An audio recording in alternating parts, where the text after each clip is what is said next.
जय हिंद। अब next topic आ रहा है हमारे लिए prevention of diseases. That means how we are going to prevent the diseases. और इसमें हम लोगों ने 6 पॉइंट्स लिए हैं। पहले नंबर पे आ रहा है आपके लिए पर्सनल हाइजीन। अब पर्सनल हाइजीन ये फ्रॉम स्टैंडर्ड 1 हमें बताते आ रहे हैं स्कूल से। मम्मी डैडी भी हमें सिखाते हैं कि हमें अपने शरीर को और हमारे पर्सनल थिंग्स जो होते हैं, स्पेशली जो ऑब्जेक्ट्स हम कैरी करते हैं, इनको हमेशा क्लीन रखना है। हमें सिखाया जाता है regarding nails, bath, hairs and hand wash, cleanliness of body and use of different objects हमेशा क्लीन रखे जाए। वाटर बैग है या टिफ़िन बॉक्स है, कंपास बॉक्स है, अपने क्लोथ्स है, अपनी हैंकी है, और ये सारी चीज़ें हमेशा क्लीन रखें, क्योंकि जितना हम अपने आप को क्लीन रखते हैं, हाइजीनिक कंडीशन में रखते हैं, उतना ही हम बीमार कम होते हैं। आपने ध्यान दिया होगा जब से लॉकडाउन स्टार्ट है तब से लोगों का बीमार होना कम हो गया है, क्योंकि लोग बहुत ही ज़्यादा अपनी पर्सनल केयर करने लगे हैं। बार बार वो हैंड सैनिटाइज़र यूज़ कर रहे हैं, साबुन से हाथ धोते हैं, बार बार शरीर को क्लीन करते हैं, खाने में ध्यान देते हैं, बाहर का कोई गंदा चीज़ खाते नहीं है, घर में ही जो बना है प्रॉपरली उसे खाते हैं। हर चीज़ का ध्यान दे रहे हैं, पर्सनल हाइजीन का ध्यान दे रहे हैं, and because of that they are falling less ill. तो बीमारी कम होती हैं अगर हम अपने आप को हाइजीनिक कंडीशन में रखें, पर्सनल हाइजीन मेंटेन रखें। ये पहले से सीखा था। दूसरा है वैक्सीनेशन। इसको डिटेल में बताऊंगा, अब आगे बताऊंगा इसे। मराठी भाषा में वैक्सीनेशन को लसीकरण कहते हैं, और बच्चों को अगर वैक्सीनेट किया गया डिफरेंट डिसऑर्डर्स के लिए तो बच्चे कम बीमार होंगे। वैक्सीनेशन क्या है, इम्यूनाइजेशन क्या है, आगे बताऊंगा। Keeping your surrounding clean. हमें ध्यान रखना है कि हम जहाँ पे रहते हैं, जिस एरिया में, जिस सोसाइटी में, कॉलोनी में रहते हैं, उसके near by places, surrounding areas बहुत ही ज़्यादा क्लीन हों। आमतौर पे हमारे शहर में, यवतमाल में ओपन ड्रेनेज सिस्टम है, यानी नालियाँ खुली है, इससे बीमार होने के चांसेस ज़्यादा होते हैं। इसलिए हमें अपने सराउंडिंग को क्लीन रखना चाहिए ताकि मॉस्किटो जैसी चीज़ें या दूसरे इन्फेक्शन हम तक न फैलें। ध्यान रखें कि अपने सराउंडिंग में कहीं पानी जमा ना हो, क्योंकि अगर वहाँ पानी जमा होता है तो ब्रीडिंग साइट रहेगा मॉस्किटो के लिए, जो हमें कई सारी बीमारियाँ कॉज कर सकता है। इसलिए अपने सराउंडिंग को क्लीन रखें। Exercise and yoga. बहुत सारे लोग मॉर्निंग वॉक के लिए जाते हैं, कुछ इवनिंग वॉक के लिए जाते हैं, लोग प्रॉपरली एक्सरसाइज करते हैं, कुछ जिम जाते हैं, कोई योगा करते हैं, मेडिटेशन करते हैं। All this thing keep them healthy. तो रिमेंबर, जितना ज़्यादा हम फिज़िकल फिटनेस पे ध्यान देंगे, एक्सरसाइज, योगा, मेडिटेशन पे ध्यान देंगे, उतना ही हमारी तबीयत अच्छी रहेगी। यानी डिज़ीज़ से बचने के लिए सराउंडिंग तो क्लीन करेंगे ही करेंगे, और साथ ही साथ हम थोड़ा सा एक्सरसाइज वगैरह के लिए टाइम भी देंगे, ताकि हमारा फिज़िकल फिटनेस मेंटेन रहे और हम सेडेंटरी लाइफस्टाइल से भी बचे रहें। बैलेंस्ड डाइट बहुत ही ख़ास पॉइंट है। बहुत सारे जो यहाँ पे इश्यूज़ होते हैं डिजीज़ के, उसमें एक डाइट भी इम्पोर्टेंट फैक्टर है। बहुत सारे लोग जो मर्जी आए कुछ भी अकड़म बकड़म खा लेते हैं। आई मीन टू से फास्ट फूड। ऐसा नहीं है कि फ़ास्ट फूड यह टेस्टी नहीं होती हैं, इनका सबसे बड़ा प्रॉब्लम ही ये है कि ये बहुत ही ज़्यादा जो है टेस्टी लगते हैं, और यही वो रीज़न है कि वो हमारे लिए बहुत ज़्यादा अट्रैक्टिव चीज़ हो जाती हैं। मैं खुद जो है यहाँ पे कई बार चीज़ों को कंट्रोल करने की कोशिश करता हूँ, पर फिर भी ध्यान उधर ही जाता है। पर जैसे कि अभी लॉकडाउन चल रहा है, आपने देखा होगा कि ढेर सारी चीज़ें हम लोगों ने कई दिनों से यूज़ नहीं की, इसका मतलब हम बिना फास्ट फूड खाए भी रह सकते हैं या हम घर पे बना सकते हैं। तो रिमेंबर, हम लोगों का डाइट ऐसा होना चाहिए जो बैलेंस्ड हो, न कम न ज़्यादा। शरीर को जितना रिक्वायर्ड है उतना न्यूट्रिशियस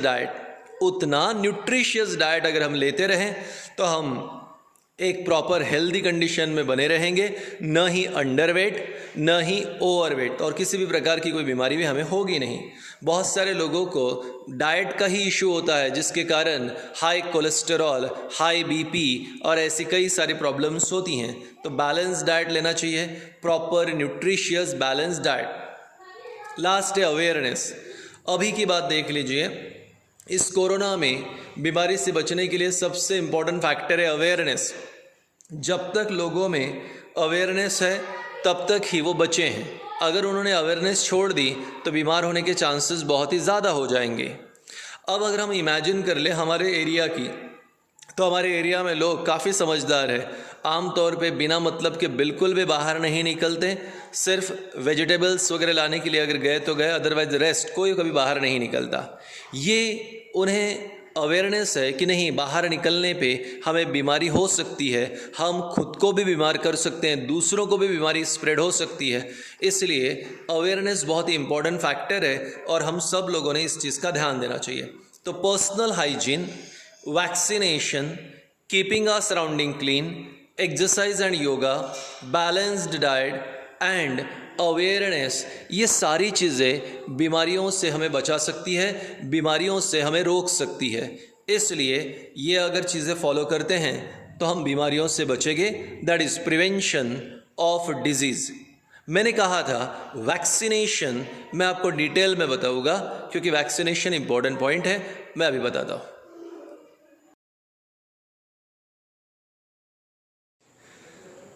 चलिए कंटिन्यू करते हैं। अब आ रहा है वैक्सीनेशन। वैक्सीनेशन या इम्यूनाइजेशन।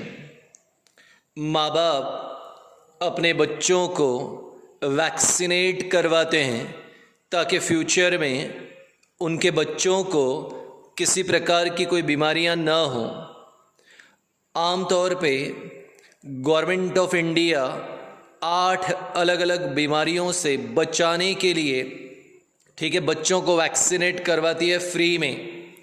और अगर हम प्राइवेट हॉस्पिटल में ट्रीटमेंट ले रहे हैं तो 14 से ज़्यादा बीमारियों के लिए डॉक्टर वैक्सीनेट करवाते हैं बच्चों को ताकि बच्चों को फ्यूचर में ये बीमारियां ना हों। तो वैक्सीनेशन एक्चुअली है क्या, कैसे होता है बीमारियों से बचाव? तो हमने कहा वैक्सीनेशन से। तो वैक्सीनेशन क्या है? इनॉकुलेशन ऑफ डेड, हार्मलेस और वीकेंड एंटाइटीज।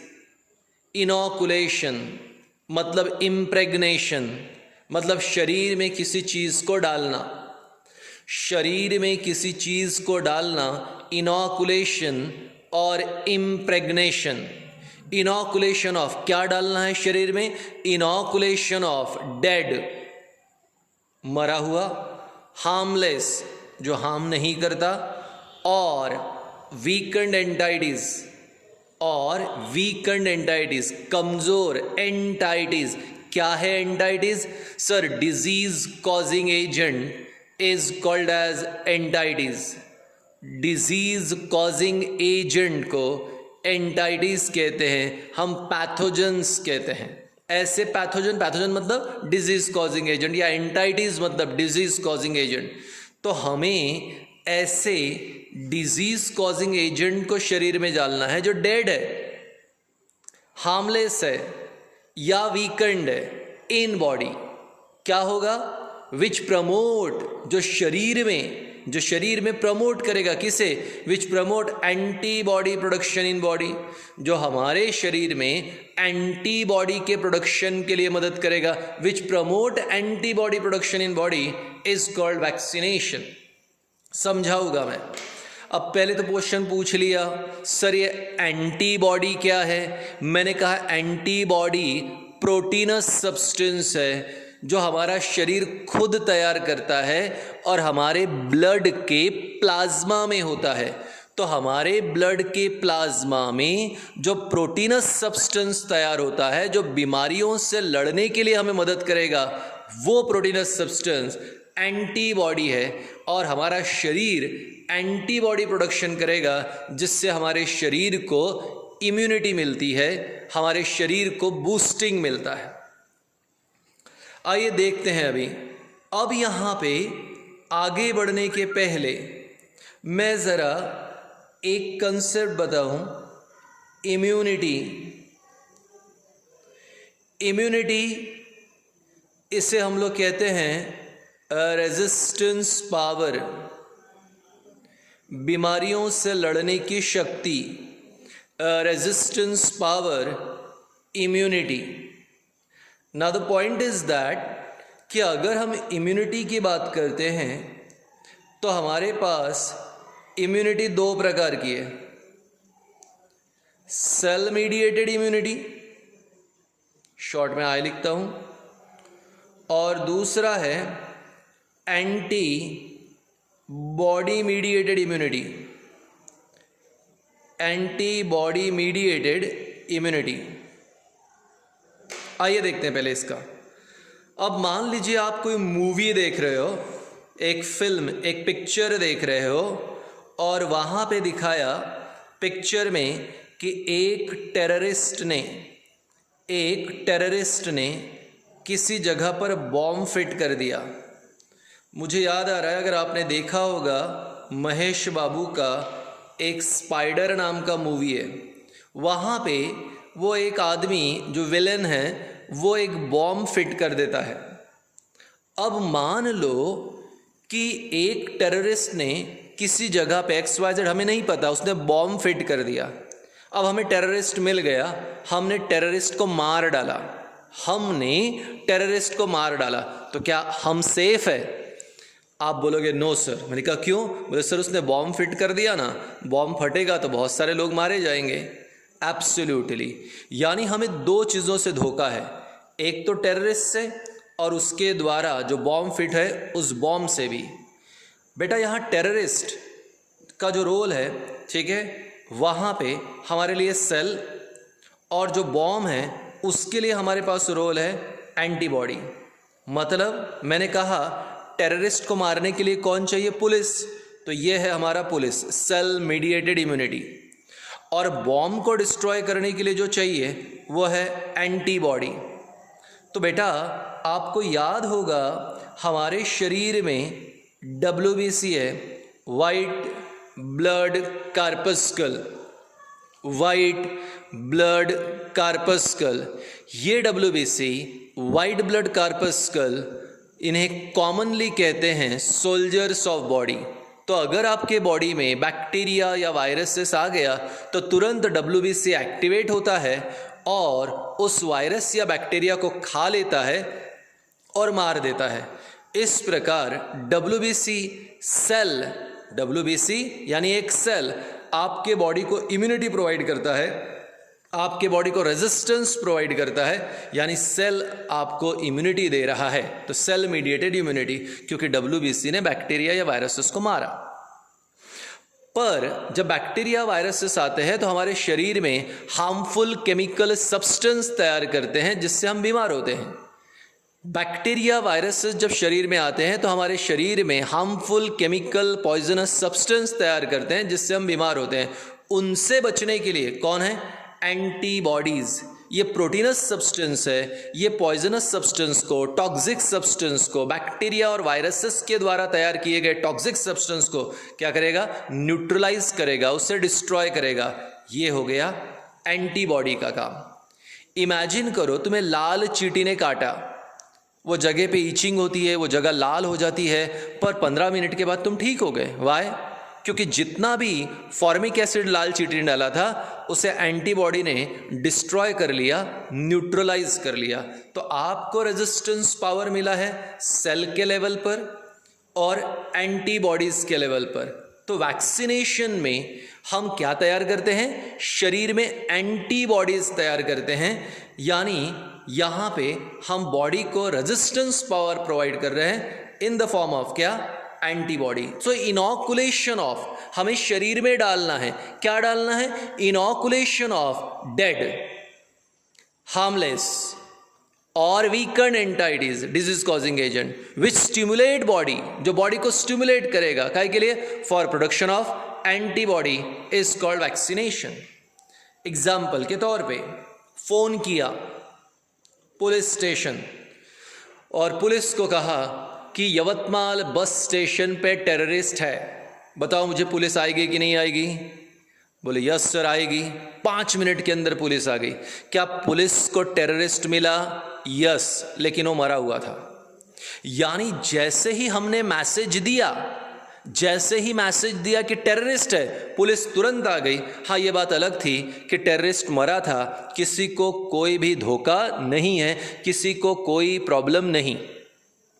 ऐसे ही डॉक्टर जैसे ही मरे हुए बैक्टीरिया को, मरे हुए वायरसेस को बॉडी में डाल देते हैं तो बॉडी को मैसेज मिलता है, तुरंत बॉडी को मैसेज मिलता है कि अरे टेररिस्ट आ गया। पर बॉडी तुरंत उसके अगेंस्ट क्या तैयार करती है? एंटीबॉडीज तैयार करती है। लेकिन लकीली वो टेररिस्ट कैसा है? मरा हुआ है, इसलिए शरीर को कोई प्रॉब्लम नहीं। यानी हम बिल्कुल भी बीमार होने वाले नहीं है, क्योंकि वो वायरसेस, वो बैक्टीरिया मरे हुए हैं, पर बॉडी उसके लिए तुरंत ही क्या तैयार करती है? एंटीबॉडी। जैसे पुलिस आ गई वैसे शरीर ने क्या तैयार कर लिया? एंटीबॉडी तैयार कर लिया, जो हमें रेजिस्टेंस पावर प्रोवाइड करेगा। एग्जाम्पल 2, हमने पुलिस को फोन किया यवतमाल बस स्टेशन पर एक टेररिस्ट है। पुलिस 5 मिनट के अंदर पहुंच गई। क्या टेररिस्ट था? यस। क्या वो जिंदा था? यस। क्या उसके पास वेपन्स थे? नो। टेररिस्ट है, जिंदा भी है, लेकिन उसके पास कोई वेपन नहीं है, ठीक है, वो हार्मलेस है, उसके पास कुछ भी नहीं है। पुलिस आई, पकड़ के लेके चले गई। दूसरे केस में हमने कहा हार्मलेस, पहले इसमें क्या कहा था? डेड एंटाइटिस डाला, मरे हुए बैक्टीरिया वायरसेस। इस बार हम ऐसे बैक्टीरिया और वायरसेस डालेंगे जो हार्मलेस है, जो हमारे शरीर को बिल्कुल भी हार्म नहीं कर सकते, उनके पास कोई वेपन्स नहीं है। बॉडी एक्टिवेट हो गई, बॉडी ने क्या तैयार किया? एंटीबॉडीज। अगेन हमें रेजिस्टेंस पावर प्रोवाइड किया। नंबर 3, पुलिस को फोन किया, टेररिस्ट है, पुलिस 5 मिनट में बस स्टैंड आ गई, ठीक। क्या टेररिस्ट था? यस। क्या वो लिविंग है? यस। क्या उसके पास वेपन है? यस। लेकिन उसका वेपन एक लकड़ी थी। उसके पास वेपन है, कौन सा वेपन? लकड़ी। वो लोगों को लकड़ी से मार सकता है। हाँ, एक आधे के सर पे लगा तो सर फूट सकता है, शरीर पे लग सकता है, हड्डी टूट सकती है, लेकिन मरेगा नहीं। हाँ, शरीर तुरंत एंटीबॉडीज तैयार करेगा। डेफिनेटली इस बार वैक्सीनेशन में बच्चे 2 दिन के लिए उन्हें बुखार आता है, डॉक्टर कहते हैं कि देखो मैं इंजेक्शन दे रहा हूँ, बच्चे को बुखार आएगा, बुखार की दवाई देना, 2 दिनों में ठीक हो जाएगा। डीपीटी, डिप्थेरिया पर्टुसिस टिटानिस के साथ ऐसे ही होता है। बच्चे को बुखार आता है लेकिन बच्चा ठीक हो जाता है। वाई? क्योंकि बैक्टीरिया लिविंग है, ठीक है, साथ ही साथ वो हार्मलेस है, बैक्टीरिया लिविंग है और वो वीकेंड होने के कारण वो थोड़ा सा बच्चे में बुखार लाएगा, लेकिन बच्चा 2 दिन में उसके अगेंस्ट एंटीबॉडीज तैयार करता है और ये एंटीबॉडीज जो है प्रोटीनस सब्सटेंस बच्चे को रेजिस्टेंस पावर प्रोवाइड करते हैं। 2 दिनों में बच्चा ठीक होता है। इस प्रकार से जब हम हमारे शरीर में मरे हुए या हार्मलेस या वीकन एंटाइटिस डालते हैं तो बॉडी स्टिमुलेट होती है और क्या तैयार करती है? एंटीबॉडी तैयार करती है, जो हमारे शरीर को क्या देगा? Resistance power. That is called as vaccination. आज भारत में TB, typhoid, hepatitis, mumps, measles, rubella, diphtheria, pertussis, tetanus, polio, pneumonia, chickenpox, rotavirus, इन सब के लिए वैक्सीनेशन करवाते हैं। मम्स, मिजल, रुबेला को एमएमआर कहते हैं, डिप्थेरिया, पर्टुसिस, टिटैनस को डीपीटी कहते हैं। पोलियो ओरल वैक्सीन है, आमतौर पे मुंह से पिलाया जाता है, और रोटा वायरस भी ये ओरल वैक्सीन है, मुंह से दिया जाता है। तो इस प्रकार इनॉकुलेशन ऑफ डेड, हार्मलेस और weaken entities which stimulate antibody production in body is called vaccination. तो बेटा वैक्सीनेशन से शरीर में क्या तैयार होगा? एंटीबॉडी, और उससे हमें क्या मिलेगा? Resistance power. तो जितना वैक्सीनेशन ज़्यादा किया जाएगा उतना ही हमारे अंदर क्या रहेगी? Resistance power. तो क्या सिर्फ बच्चों को ही वैक्सीनेट करते हैं? नहीं, बड़े भी वैक्सीनेशन करवा सकते हैं। तो बड़ों के लिए भी वैक्सीनेशन होता है, डिपेंड है, कोई करवाता है कोई नहीं करवाता। तो ये था हमारे लिए वैक्सीनेशन। तो अभी मैंने आपके लिए एक्सप्लेन किया, ठीक है, बीमारियों से बचने के लिए पर्सनल हाइजीन, वैक्सीनेशन, अपने सराउंडिंग को क्लीन रखना है, एक्सरसाइज और योगा करना है, बैलेंस डाइट लेना है, और अवेयरनेस।